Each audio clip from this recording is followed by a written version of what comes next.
నమ్మకాన్ని వమ్ము చేయమని కావలి శాసనసభ్యులు వెంకటకృష్ణారెడ్డి తెలిపారు. 587 టీసీలు ఏకగ్రీవం కావడం చారిత్రాత్మకమని, ప్రతి ఒక్క ఎకరాకు నీరు అందిస్తామన్నారు.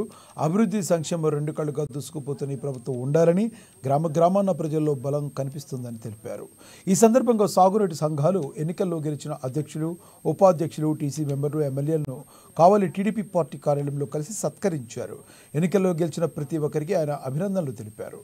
భారీగా విచ్చేసిన వారితో టీడీపీ కార్యాలయం వద్ద అక్కడ పండుగ వాతావరణం కనిపించింది.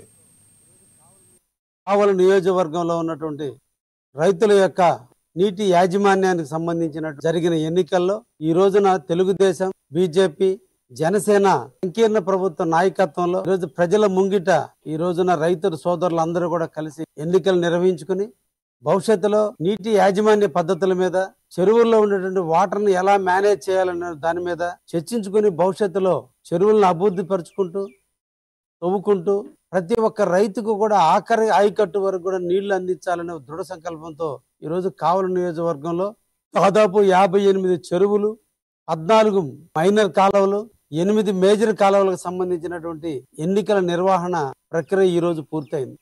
ఈ ధర్మిల 3 పార్టీలు సమిష్టిగా పార్టీ అధిష్టానాలు ఇచ్చిన నిర్ణయాల మేరకు ఈ రోజున అందరం కూడా కలిసి పోటీలు పెట్టడం జరిగింది.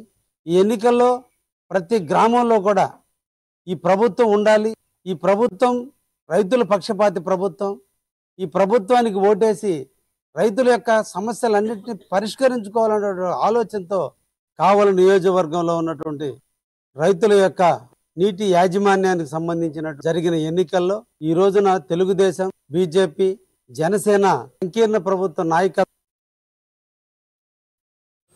సిద్దిపేట మిట్టపల్లి శివారులో గల సొరభి